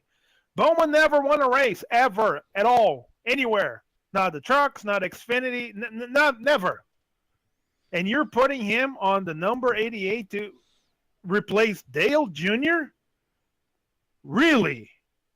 But he did good, though. He did really good. When? Time. When he subbed in, he did really good. He got the pole. He led a lot of laps. Oh, he got a pole and he led a lap in one race. I think Danica Patrick did that same thing. When he needed to do something good, that restart, he fumbled the whole thing and he ended up hitting Joey Logano, who needs to be hit at every fucking week. But that's another conversation. But the one time that he needed to drive like a grown-up, he fumbled. He lost control of the car and he crashed. Talk about Danica. Danica actually won a race at IndyCar. So, wow. Did they both run out of fuel or something, though? Well, talk about Bowman getting a pole, leading a lot of laps. Danica did the same thing at Daytona, her very first Cup There race. you go. So, Every clock is right once a day, no matter if it's broken. Statistically, eventually they're gonna get one right. Oh, and Danica did get a top 10 a couple of times. So we can't use that for Bowman's advantage in this argument. Well, almost got top tens. Wow, top tens. Wow. 88 car, nationwide, Hendricks car, and you got a top 10. Ooh, wow. And then we talk about Matt Benedetto, or however you say it, getting a what was it, top 5 at Bristol? That's a guy who should be doing cartwheels every time he gets a top 10. Because it's a miracle that car even starts. Yeah. Oh, did y'all hear what Roush Fenway said, by the way, about Ty? Jeske? Yeah. He said that if Roush Fenway Racing is around in 10 years, it's going to be because of Ty in the Cup car. No. It shouldn't be a surprise, yeah? Yeah, I'm not too surprised. He's a very good driver. I think they're pushing him way too hard too early. No, he'll get a full-time ride next year, Oh, yeah. for sure. Be in the Cup car in about 2 years. Wasn't he in this Isle race as well? Yeah, he finished 15. That's awesome. Coming from where we're at right now, that is awesome. No, and bypassing the truck series. So he went straight to Xfinity from the local ARCA car. Well, some people can't handle those heavy trucks, so. He was looking at a top 10 ninth place finish until. He ran fine. All right, guys, we're spending a little bit way too much time on this. Hey, I got some questions for these motherfuckers, We'll man. ask them the questions. Hey, Good Lord. so everybody here, this is gonna go one by one. I'm gonna call you out. I'm gonna call you out now. I'm Better not be going to ready. go camping with you, Anthony. Don't be ready. Don't. Shut your mouth. you We filthy already animal. talked about this. Should we think about introducing stage points and stage racing into the series next season? Now, here's the thing, and I don't know who posted that naked picture of John Caudle. You need to fucking cut yourself, man. All right, look, we're gonna move on. Luis Almaso, I'm gonna start with you, man. Should we think about introducing stage points and stage racing into the series next season? Would that maybe keep the numbers up, keep guys interested, focused into the racing? Would that make it any different? What do you think about that? I don't think so. And my point of view has nothing to do with racing, making racing exciting. No, has nothing to do with that. I think stage racing made the races better, made races exciting to watch. But my point is, iRacing as a service was not designed to have that thing. So if we don't have a race control, being able to manage that thing on any given night is going to be an issue. And I think we already have way too many things to do and control to make a league work the way it's supposed to. If you cannot find joy and be excited to be racing, that's not the thing that's going to make or break your decision to be on the track. So I think we had way too much issues whenever we do a dash for cash race. It's too confusing. Guys don't know when to pit. You need to clear a bunch of different things. It's a mess. So that's why I say no. Even though I really wanted iRacing to be able to set up something like that, or for you to set up the stages and they will call the thing themselves. But as it is right now, I think it would be more of a problem than something that will bring enjoyment. I understand that. That is a good explanation. Stephen Massey, you have anything to add to that?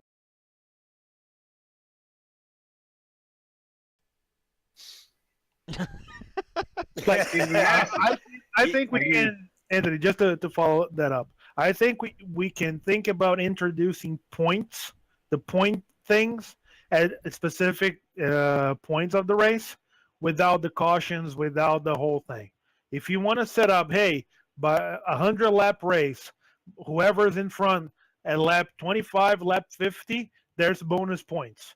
So that will play, and you can play around with fuel loads, the amount of fuel that you can have in the car, so that something's going to have to give, or cautions are going to happen in between, and then you have the strategies, the whole thing. But now with race controller admins forcing cautions to end the segments. So that would be my way of actually implementing that thing without putting so much problems and so much effort for the admins and race controllers. Gotcha. Todd Gilly, you there? I'm dead set against it. I don't like them. I don't like them in real life. I wouldn't want them in the ECR. I think NASCAR should. They're supposed to be big, long races that are hard to get through, and they take a lot of concentration and take a lot of strategy. I don't like taking a break. I think the brakes are put in there for TV, and Absolutely. our They TV are. is exciting enough. Sponsor money. I agree. I agree with you too, man. Sheets, Massey, what do you guys think? If we do decide to go stage racing, I would only do one request. Let's do not throw a caution flag. Race it on through. Like if we're at Daytona and we're doing 100 laps, let's do lap 20, lap 50. Just keep it going green. Do not throw a caution. Just look back at the end of results to see who led that lap and just write it down, and that'll be simple. That would simplify something very complicated. That's what Louise suggested. I'm sorry. Go ahead, Stephen, please. I'm cool with stage racing if we extend the amount of laps we do, like on a percentage basis, up to 70% possibly. But also, this may offend some people. If we get rid of some of these guys that cause cautions every week, you know what I mean? Like, we don't need them, I mean, if we can get rid of some of the, Danikas and stuff like that, but keep the guys that are actually learning and getting better and don't cause cautions every week. I'd love to do stage racing. I think it's awesome. It gives a better element. Because everyone loves racing when you're sitting there door by door trying to get points. I think it'd be awesome. All the strategies, everything, I think it'd be badass. Well, first of all, figuring out who we're going to kill is going to be hard enough. Wow. But these guys are all over the country, man. I don't know how we're going to get rid of them, all of them, Stephen. That's kind of crazy. I know who's going to get killed. This girl that's going to fight Chris Cyborg right now. Jesus my Christ. God, she's gonna get wrecked. Oh, hey, I'm scared through the TV, and I'm like 10,000 miles away.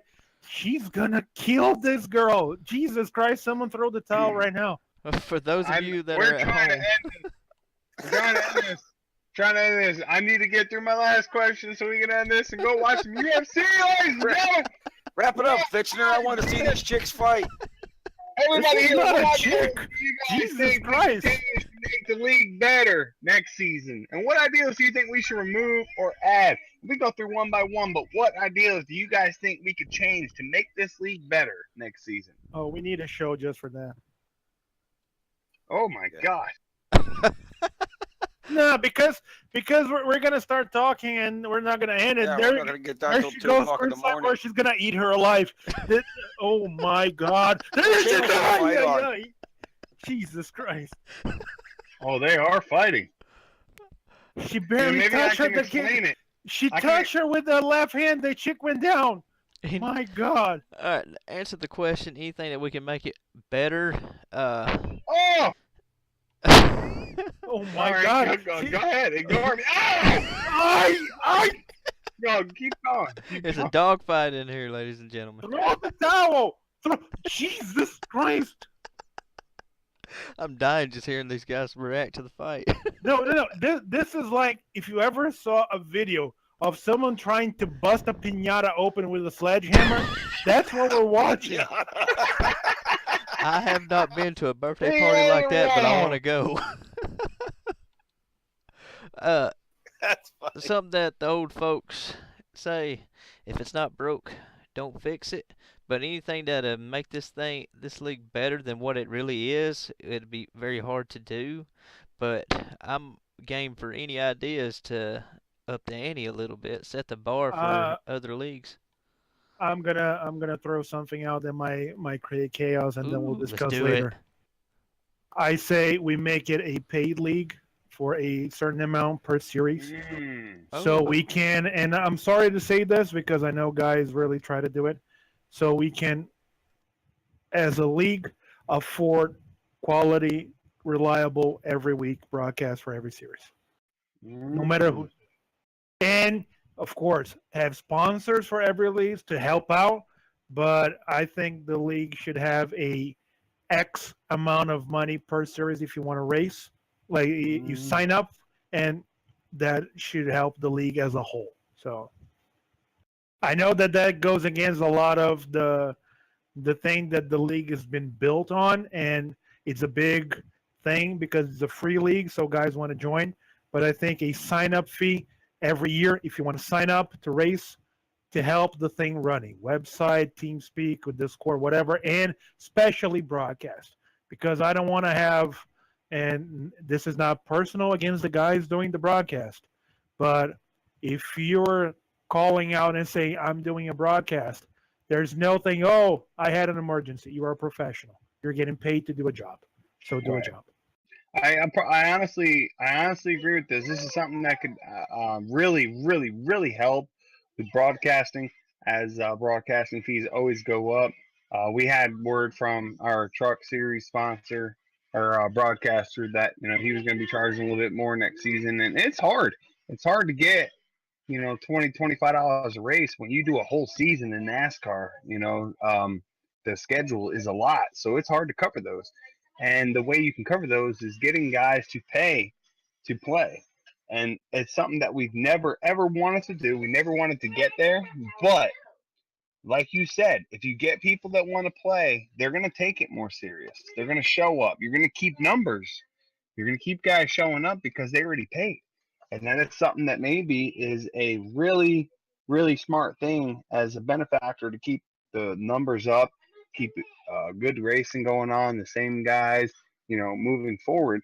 I think that it's very possible that you could possibly do that, because the only thing that we have right now, guys buying in, is their funds.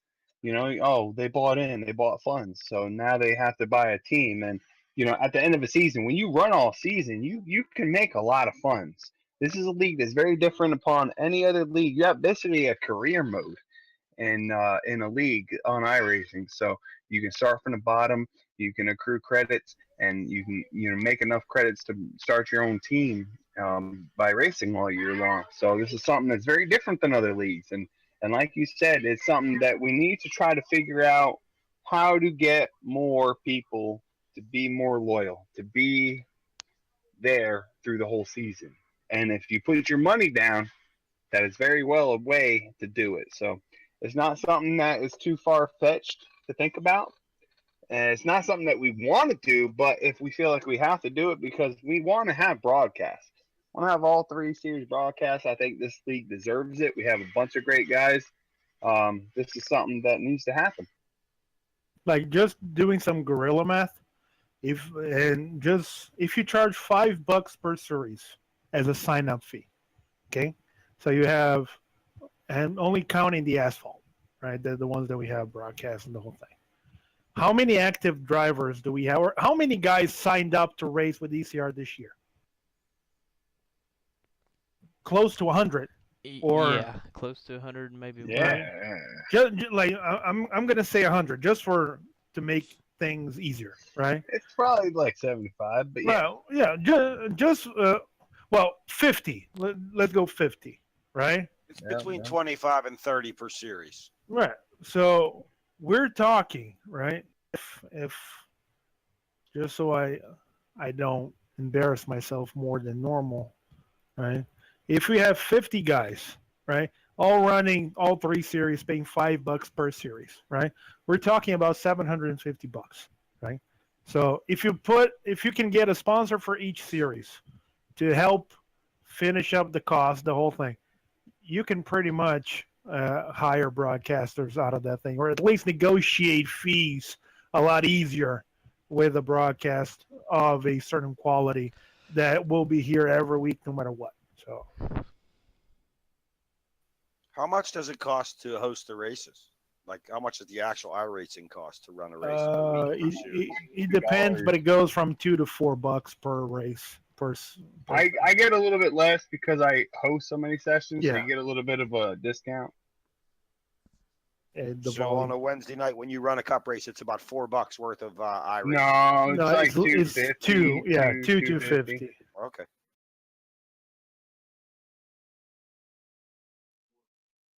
I'd pay it. And that's the thing. Like we have year-long commitments because we run year-long series. That doesn't necessarily have to be the case with the broadcaster. You can divide the thing through iRacing series, iRacing seasons. So that every 13 weeks, if that's the case, you change your broadcasting partner. You go to someone else. You go to a different guy, and schedule around that because a lot of leagues run their series based on iRacing seasons. So that shouldn't be that difficult to do as well. So I don't know. That would be my intake. That would be the one thing that I would really like to see the league trying to pursue. All right. I would like to see EOLs taken away. Some folks cleaned up because I want this to be the best damn racing league I've ever been in, which it is. I want to finish 20th every week, and I know that sounds stupid, but I really do because I want this I league don't. to be out there and I want it to be watched by everyone in the iRacing community. Like, damn, I really want to be in that league. Which, if anybody ever actually joined it and tried it out, they'd be saying it anyways because I love it and I haven't left it. And then what I say, EOLs and that, and more fuel, and that's it. I mean, the league's already really good.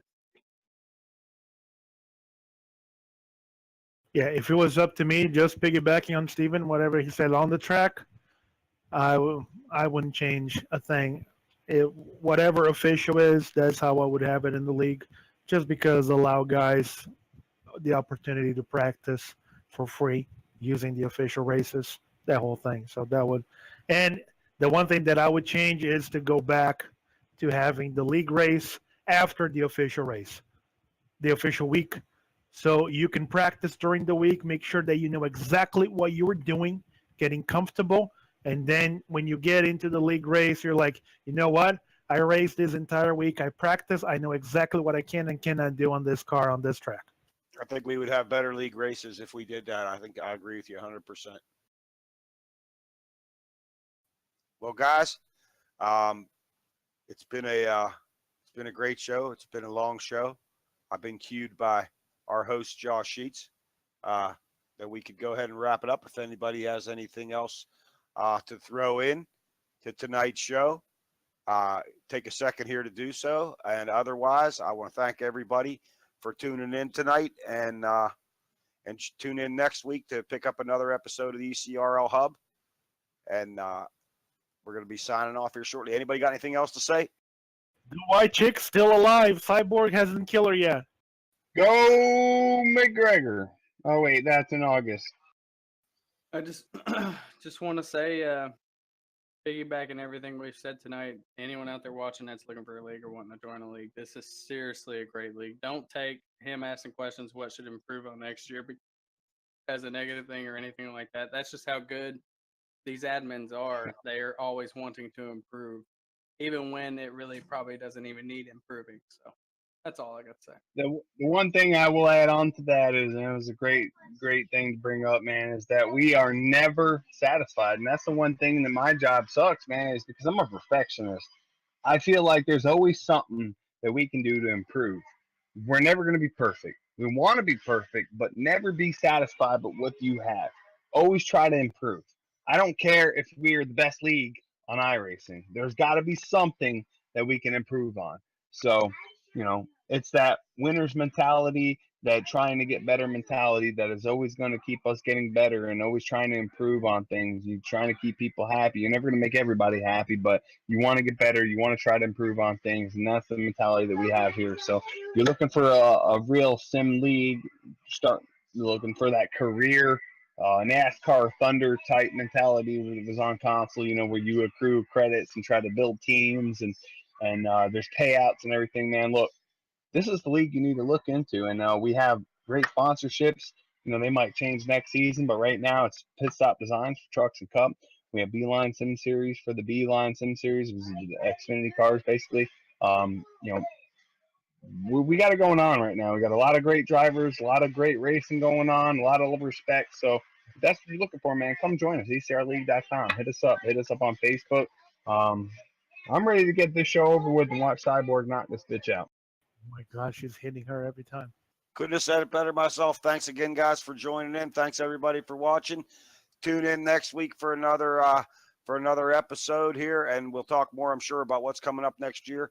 I know I have big plans for next year for owning teams, and I know it's going to be a great year in the ECRL. It's a great league. And with that, I believe we're going to send it on home. Thank you. Good night. You do.